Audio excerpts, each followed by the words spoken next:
ভাঙড়ে কাশেম সিদ্দিকী নয়, আমার বিরুদ্ধে মমতা বন্দ্যোপাধ্যায় প্রার্থী হোক। 26 বিধানসভা ভোটের প্রাক্কালে একেবারে সরাসরি চ্যালেঞ্জ ছুড়ে দিলেন নওশাদ সিদ্দিকী।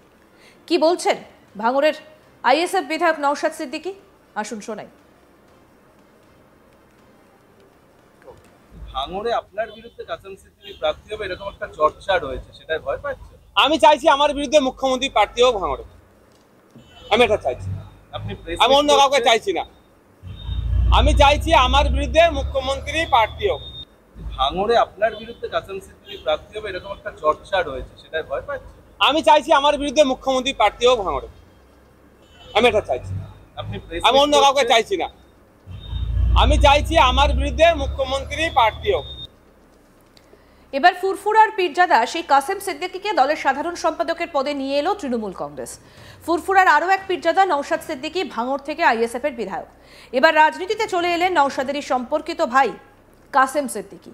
আর এই বিষয়ে মমতা ব্যানার্জিকে সরাসরি আক্রমণ করেছেন নওশাদ। বলেন, তৃণমূলে জেনারেল সেক্রেটারি অনেক, স্বয়ং রাজ্য সভাপতি সুব্রত বক্সী জেনারেল সেক্রেটারির সংখ্যা মাথা চুলকেও বলতে পারবেন না। ভাঙড়ে কাশেম সিদ্দিকী নয়, আমার বিরুদ্ধে মমতা বন্দ্যোপাধ্যায় প্রার্থী হোক। আমি চাই ফুরফুরা শরীফ সহ আরও ধর্মগুরুরা রাজনীতিতে আসুক। কি বলছেন বিধায়ক নওশাদ সিদ্দিকী এই বিষয়ে? শুনবো সেটা। ডেমোক্রেসিতে অংশগ্রহণ করা, ভোটিং সিস্টেমে অংশগ্রহণ করা, ইলেকট্রাল পলিটিক্সে অবশ্যই দরকার বলে আমরা অনেক আগে থেকেই রাজনীতির ময়দানে এসেছি। আস্তে আস্তে আমার পরিবারের অন্যান্য আরও যারা পীর সাহেব পীরজাদারা আছেন তারা আসছেন, এটাতে আমি স্বাগত জানাচ্ছি। তবে ব্যাপারটা হচ্ছে দল চয়নের ক্ষেত্রে একটা দুর্নীতিগ্রস্ত দলকে চয়ন করে ফেললেন, ফলে এটা নিয়ে অনেক সমালোচনা হচ্ছে, আলোচনা হচ্ছে, এটা নিয়ে অনেক চর্চাও হচ্ছে। এতটুকু বলবো যে যে দলটাতে উনি নাম লিখালেন সেটা একটা দুর্নীতিগ্রস্ত দল, যেই দলের অপদার্থতার জন্য, যেই দলের ব্যর্থতার জন্য, নোংরামির জন্য, চুরির জন্য যে 26,000 চাকরি বাতিল হয়েছে, তার মধ্যে অনেক যোগ্য আছে, আজকে যোগ্যগুলো রাস্তায় বসছে। যেই দলের জন্যই আনিসকে খুন হতে হলো, যেই দলের সর্বোচ্চ নেত্রী বলেন যে ওয়াকাফ নিয়ে আন্দোলন করতে গেলে দিল্লিতে গিয়ে আন্দোলন করতে হবে, সেই রকম একটি দলের নাম লিখানোর জন্য উনি একটু সমালোচিত হচ্ছে। প্রকাশ করছেন খুদ ক্যানিং এর বিধায়ক শওকত মোল্লা। তিনি বলছেন যে কাসেম কখন কি বলেন, কদিন আগে দিদির নামে কি বলেছেন, এবং এদের মনে হয় খুব বেশি রুজি রোজগার হচ্ছে না, তাই আমার থেকে গুটি কয়েক তৃণমূলের কিছু বিধায়ক নেতারা আছে, সৌজন্যতার সম্পর্ক আমরা রাখি, আপনারা জানেন ভালো করে। সেই ক্ষেত্রে মাঝে মধ্যে ফোনে হাই হ্যালো হয়। গতকালকে আমাকে এরকম বেশ কয়েকজন ফোন করে তারা ক্ষোভের সাথেই বলছিলেন যে আমরা এতদিন দল করছি, এত স্যাক্রিফাইস করছি, হঠাৎ করে কেউ আসলো তাকে দলের এত বড় পদে বসিয়ে দিল, এটা কি গণতন্ত্র? আমি তাকে উল্টে জিজ্ঞাসা করেছিলাম একটা কথা, তার আগে কথা বলে রাখি। শওকত মোল্লা সাহেবও ক্ষোভ প্রকাশ করছেন যে শওকত মোল্লা সাহেব বড় পদ পাওয়ার জন্য ক্যানিংয়ে নিরীহ মানুষের উপর অত্যাচার শুধু নয়, ভাঙড়ের মানুষের উপর অত্যাচার, মিথ্যা কেস এবং আমাকে ক্রমাগত ভাষাগত আক্রমণ করে যাচ্ছে, সেও পদ পেল না। তবে গতকালকে যখন তৃণমূলের কয়েকজন নেতা আমাকে ফোন করেছিলেন, আমি তাদেরকে জিজ্ঞাসা করলাম, দাদা আপনাদের দলের জেনারেল সেক্রেটারি কতজন? তিনি আমাকে অকপটে উত্তর দিলেন, দাদা এটা আমার পক্ষে বলা সম্ভব নয়, কারণ কখন কাকে বসিয়ে দেয় বোঝা মুশকিল।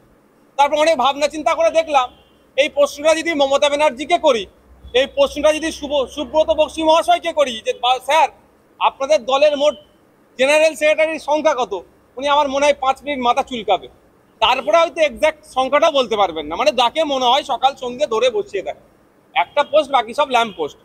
শওকত মোল্লা সাহেবের এখন অস্থিরতা বাড়বে, কারণ যে কাসেম ভাই সাহেবের সম্পর্কে, ভাইজান সম্পর্কে শওকত মোল্লা এতদিন আক্রমণ করেছে, বাই ডিফল্ট ডেজিগনেশন অনুযায়ী কাসেম ভাইজান শওকত মোল্লার অনেক ওপরে বসছে, কাসেম ভাইজানকে এখন ভাইজান সম্বোধন করতে হবে, ফলে ওনার একটু ফাটবেই।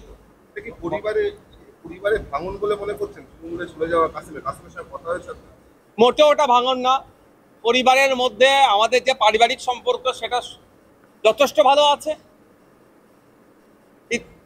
কিন্তু রাজনৈতিকভাবে যে যাকে ইচ্ছা পছন্দ করছে, যে দলকে ইচ্ছা পছন্দ করছে, সে সেখানে যেতেই পারে।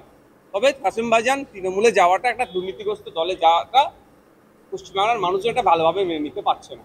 আপনি মাথা চুলকানোর কথা বলছিলেন, আজকেই মুখ্যমন্ত্রী আসবেন, জিজ্ঞেস করবেন মমতা বন্দ্যোপাধ্যায়কে যে আপনাদের দলের কতগুলো জেনারেল সেক্রেটারি। দেখুন, ওটা তো একটা রাজনৈতিক কোশ্চেন।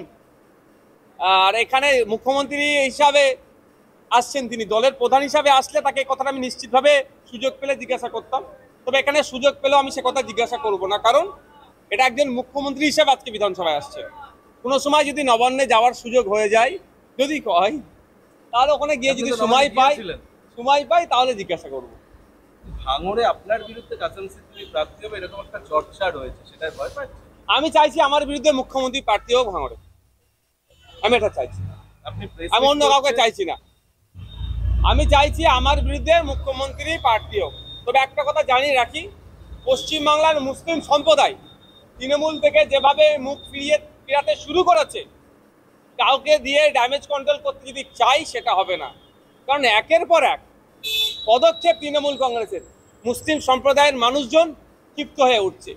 মুসলিম তোষণের নামে মুসলমানদের শোষণ করা হচ্ছে এই পশ্চিমবাংলায় বিজেপির সহযোগিতা নিয়ে, শুভেন্দু অধিকারীর সহযোগিতা নিয়ে মমতা ব্যানার্জির সরকার মুসলমানদের উপর আক্রমণ নামিয়ে আনছে। কখনো ওয়াকফ সংশোধনী আইনের বিরুদ্ধে প্রতিবাদ করতে গেলে মিথ্যা মামলা দিয়ে জেল খাটানো হচ্ছে, তো কখনো দিল্লি যাওয়ার নিধান দিচ্ছে।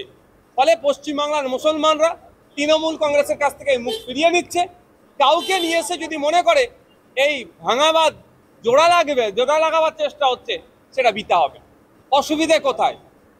আমি তো মনে করি আরো বেশি বেশি করে যারা ধর্মীয় গুরু তাদের রাজনীতিতে আসা দরকার।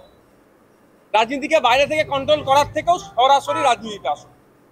বাইরে থেকে কন্ট্রোল করলেই বেশি নোংরামি হয়। সে যখন কাউকে পদ্মশ্রী প্রাইজ দিয়ে আনে, যে চর্চা হয়েছিল, এইগুলো যেমন চর্চা হচ্ছে, এটা থেকে সরাসরি রাজনীতি হোক।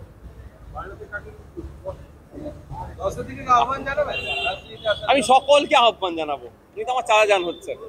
আরো যারা ধর্মগুরু আছেন সকলকে আহ্বান জানাবো, প্রকাশ্যে রাজনীতি আসুন, রাজনীতির করুন এবং পজিটিভ রাজনীতি পলিটিক্সটা হোক। কেন করা যাবে না? ধর্মে কোনো জায়গায় বলা নাই যে পলিটিক্স করা যাবে না, সংবিধানে কোনো জায়গায় বলা নাই ধর্মগুরুরা পলিটিক্স করতে পারবে না। সুতরাং ধর্মীয় গ্রন্থ আর দেশের সংবিধান যখন একটা ধর্মগুরুকে বাধা দিচ্ছে না পলিটিক্স করতে, আপনি আমি কে তাদের রাজনীতিতে অংশগ্রহণ করলে তাদের নিয়ে প্রশ্ন তুলে দেবো বা নিরুৎসাহী করবো? বরঞ্চ আমরা উৎসাহী করবো ধর্মগুরুদেরকে পলিটিক্স করার জন্য। ভাঙড়ে কাসেম সিদ্দিকী নয়, আমার বিরুদ্ধে মমতা বন্দ্যোপাধ্যায় প্রার্থী হোক, 26-এর বিধানসভা ভোটের প্রাক্কালে একেবারে সরাসরি চ্যালেঞ্জ ছুড়ে দিলেন আইএসএফ বিধায়ক নওশাদ সিদ্দিকী। আরও আপডেট পেতে দেখতে থাকুন আজ তাক বাংলা, সাবস্ক্রাইব করুন, নোটিফিকেশন পেতে বেল বাটন অপশন প্রেস করুন, হোয়াটসঅ্যাপে ফলো করুন আজ তাক বাংলা।